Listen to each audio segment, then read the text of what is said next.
శ్రీ గురుభ్యో నమః. శ్రీమాత్రే నమః. నా పేరు శిష్కుమార్ శర్మ.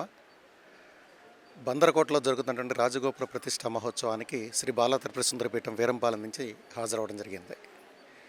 ఈ 3 రోజుల పాటు విశేషంగా శిఖర ప్రతిష్టాపన సందర్భంగా శిఖరమూర్తులందరికీ కూడా జలాదివాసం, ధాన్యాదివాసం, క్షీరాదివాసం, పంచశయ్యాదివాస కార్యక్రమాలన్నీ కూడా కన్నుల పండుగ ఈ 2 రోజులు నిర్వహించుకోవడం. మరి ఈ రోజున శిఖర ప్రతిష్టాపన ప్రతిష్టాపన చేసుకున్నటువంటి సందర్భంగా అయోధ్య నుంచి నైమిసారణ్యం నుంచి మహంతులను తీసుకొచ్చి వారితోటి కుంభాభిషేకం అంటాం. ఈ 4 రోజుల పాటు జరిగినటువంటి కార్యక్రమాల్లో ఒక కుంభాన్ని జలాన్ని పెట్టి మనం కలశ స్థాపన చేస్తాం. ఆ మంత్రోక్తంగా పూర్ణాహుతి కార్యక్రమాన్ని పూర్తి చేసుకున్న తదుపరి ఆ జలాన్ని తీసుకుని పైన ప్రతిష్టాపన చేసినటువంటి శిఖరమూర్తులకి చేసేటువంటి కుంభాభిషేకం చాలా విశేషమైనటువంటి కార్యక్రమం. అది ఆ జీవ చైతన్యం ప్రతిఫలించేందుకు ఈ కార్యక్రమాన్ని కలిగించినటువంటి భక్తులందరికీ కూడా ఆ భగవంతుడి అనుగ్రహం కలగడం కోసం ఈ కార్యక్రమాలన్నీ కూడా నిర్వహిస్తూ ఉంటారు.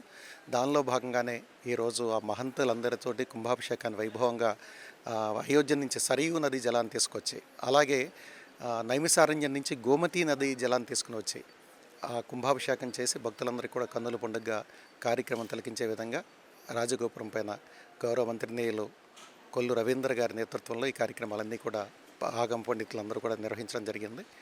తదనంతరం స్వామివారికి విశేషంగా కళ్యాణోత్సవం జరుగుతోంది. ఆ కళ్యాణోత్సవం జరిగిన తర్వాత గ్రామోత్సవం, ఈ 4 వీధుల్లో మాడవీధుల్లో గ్రామోత్సవం నిర్వహించి స్వామివారికి దివ్య హారతిని ఇస్తారు. ఈ హారతి కూడా విశేషంగా కాశీలోను మనకి దగ్గరలో నైమిసారణ్యంలోను హారతి ఇచ్చేటువంటి ఆ గంగాహారతి ఇచ్చేటువంటి ఆ పండితులందరినీ కూడా తీసుకొచ్చి రామహారతిగా, రాముడికి ఇచ్చేటువంటి హారతిగా ఈ పాటలను పెడుతూ రామహారతిని కూడా ఏర్పాటు చేయడం జరిగింది. ఇటువన్నీ కూడా విశేష కార్యక్రమాలు, ప్రతిష్ట ఆగమంలో ఉండవు ఇవి. మరి అయినప్పుడు ఎందుకు పెడతామనంటే భగవంతుడికి భక్తిభావంతో మనం చేసేటువంటి కార్యక్రమాలు ఎంత వైశిష్ట్యంగా, ఎంత గొప్పగా చేస్తామో ఆయనలో అంత ఆనందం కలుగుతుంది. ఆనందంలో ఉన్నటువంటి భగవంతుడు మనకి ఇచ్చేటువంటి అనుగ్రహం చాలా శక్తివంతంగా ఉంటుంది. ఇది పెద్దలు చెప్పినటువంటి మాట. కాబట్టి ఈ కార్యక్రమాలన్నీ భగవంతుడు ఆనందించడం కోసం, భగవంతుడు అనుగ్రహం మనపై ఉండడం కోసం ఇంత విశేష కార్యక్రమాలు ఇవన్నీ కూడా మంత్రివర్యులు విశేషంగా జరగాలి. ఈ ప్రాంతం అంతా విశేషంగా అభివృద్ధి చెందాలి. ధర్మం 4 పదాలు ఉండాలి.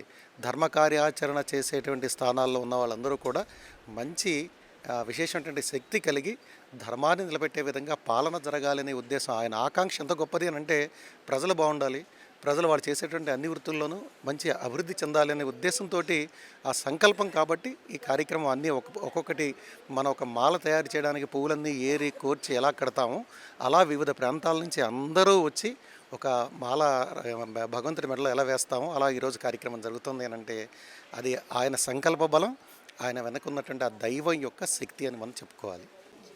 మేడం, ముగ్గు చాలా బాగా వేశారు. దేనికోసం వేశారు మేడం? ఈరోజు కోదండ రామస్వామి కళ్యాణం కాబట్టి పీటపట్టి వేస్తాము. కళ్యాణానికి పీటపట్టి అనేది ప్రత్యేకతగా వేస్తారు, అందువల్ల అలా వేయటం అయింది. ఎలా ఉంది మేడం ఈరోజు జరుగుతున్న? చాలా బాగుంది, చాలా మంచిగా చేశారు. మేము ఇప్పుడే వచ్చాం జస్ట్. Okay okay. అయితే హారతిలో పాల్గొంటారు, కళ్యాణం ఊరేగింపులో ఉంటాం. ఎలా ఉంటుంది అనుకుంటున్నారు? చాలా బాగా చేస్తారని ఊహిస్తున్నాం. ఎలా అనిపిస్తుంది మేడం ఆ దంపతులు? చాలా సంతోషంగా, గుడి కట్టడం కానీ చాలా సంతోషంగా ఉంది. నా పేరు రాజేశ్వరి అండి. మేము విజయవాడ నుంచి వచ్చామండి. ఇక్కడికి బాగా చేశారు, చూడడానికి వచ్చాము. ఊరేగింపు ఇవన్నీ ఉన్నాయంట, చూడడానికి వచ్చాము మేము. చాలా బాగుంది ఇక్కడ. ఇలా ఎంత ఏర్పాటు చేసిన కొల్లు రవీంద్ర గారికి, వారి సతీమణి గారికి చాలా ధన్యవాదాలు. చాలా బాగుంది చూడడానికి. నా పేరు వై విద్యాశంకర్ అండి. నేను గుంటూరు నుంచి వచ్చాను. ఈరోజు మన మచిలీపట్నంలో ఈ కోదండ రామాలయం సంబంధించి రాజగోపుర ప్రతిష్ట చాలా వైభవపేతంగా జరిగింది. ఎందరో పెద్దలు మన దేశం నలుమూలల నుంచి వచ్చి ఇక్కడ ఈరోజు ఈ ఉత్సవాన్ని అత్యంత వైభవంగా జరిపించారు. శ్రీ కొల్లు రవీంద్ర గారు దంపతుల సమక్షంలో, వారి ఆధ్వర్యంలో ఈ టెంపుల్ చాలా ప్రతిష్టాత్మకంగా, అలాగే చాలా ఆధ్యాత్మిక శోభతో ఈరోజు సంతరించుకుంది ఇక్కడ. మరి ఈరోజు సాయంత్రం కూడా ఇంకా శ్రీరామ హారతి, అలాగే ఊరేగింపు, సీతా కళ్యాణం, రామ కళ్యాణం కూడా, శాంతి కళ్యాణం కూడా జరగబోతున్నారు. మరి మచిలీపట్నంలో ఆల్రెడీ పాండురంగ క్షేత్రం ఉంది.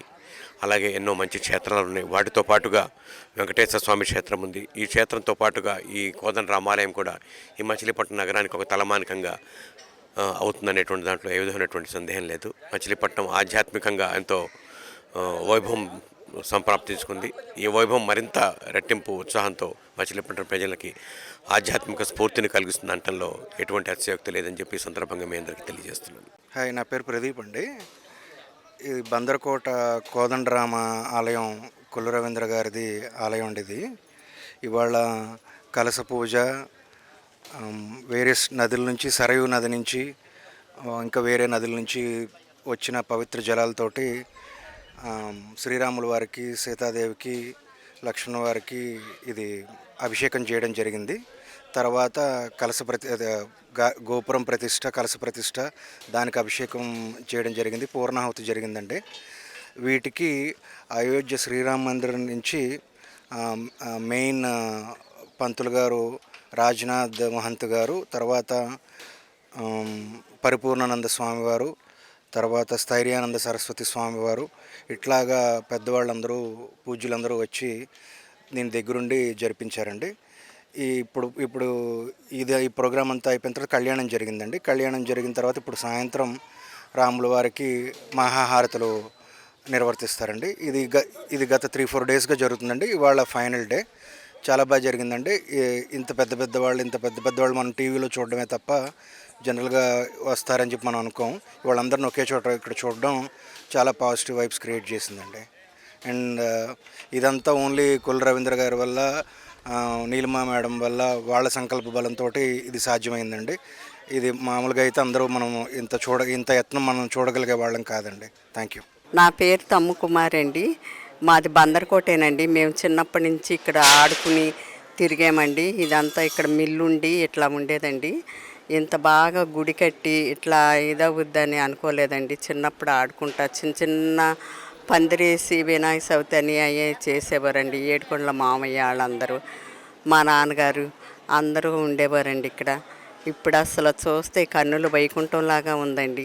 అసలు 4 రోజుల నుంచి గుడి కట్టిన దగ్గర నుండి కూడా ఏదో కార్యక్రమం, లలితాదేవి దసరా వచ్చిందంటే అప్పుడు కూడా చాలా బాగా చేస్తున్నారండి. ఈ ఊర్లో ఇంత బాగా పూజలు జరిగి అసలు ఈ రోడ్డుకి కళ వచ్చిందండి. అసలు మాకు చాలా సంతోషంగా ఉందండి. కొల్లి రవీంద్ర మా ఆ తల్లికి వందనాలండి. నా పేరు తమ్ము ప్రభాకర్ అండి. మా నేటివ్ ప్లేస్ గిలకలిందండి. ఒక 10 సంవత్సరాలు ఇక్కడ బందరకోటలో ఉన్నానండి. మా చిన్నప్పుడు మేము చదువుకున్నా కానీ ఇక్కడ ఇంత గుడి జరుగుద్ది, ఇంత డెవలప్ అవుతుందని మేము కానీ ఊహించలేదండి. ఇక్కడ చిన్న తాడేకి పందిరి లాగేసి శ్రీరామి వినాయక చవితి చేసేవారండి పెద్దలు. ఇక్కడ మన్ని ఏడుకొండల గారని ఇక్కడ పెద్దలు, బందరకోట పెద్దలందరూ కలిసి ఇక్కడ కొల్లి సుబ్బారావు గారిని, ఆయన రైస్ మిల్లు ఇక్కడ ఉండేదండి. ఇక్కడ నేటివ్ ప్లేస్ ఇక్కడ అయింది. కొల్లి రవీంద్ర గారి నాన్నగారు. ఇలా జరుగుద్ది అని మేము అసలు ఊహించలేదండి. చిన్నప్పటి నుంచి ఏదో కల్లాగా అయిపోయి జారిపోయింది. అసలు మేము మాకే కళా నిజం అనుకుంటున్నామండి. అంత దివ్యమానంగా గుడి డెవలప్ జరిగిందండి. ఎన్నోసార్లు శంకుస్థాపన చేశారు. అలా మరుగున పడిపోవడం అలా మా చిన్నతనం నుంచి అండి ఇప్పటికి 3-4 సార్లు శంకుస్థాపన చేశారండి. అయినా సరే అది ఏదో జరగదు, ఏదో ఆటకం జరుగుతుంది, అదే బాధతో ఉండేవాళ్ళమండి. కానీ భగవంతుడు కృప వల్ల బాగా చేశారు. కొల్లి రవీంద్రరావు గారు బాగా ప్రోత్సాహంతో నడుకున్న నరసింహగారి మామగారి టైంలో ప్రారంభించి శంకుస్థాపన చేశారండి. ఆయన గారి కాలం చేశారు. అయినా సరే పట్టుదల వదలకుండా బాగా కృషిస్తూ కొల్లి రవీంద్ర గారు, నీలిమ గారి దంపతులు పట్టుదలగా చేశారండి. మాకు చాలా సంతోషంగా ఉందండి. అసలు ఇదంతా ఒక ఖాళీ స్థలం.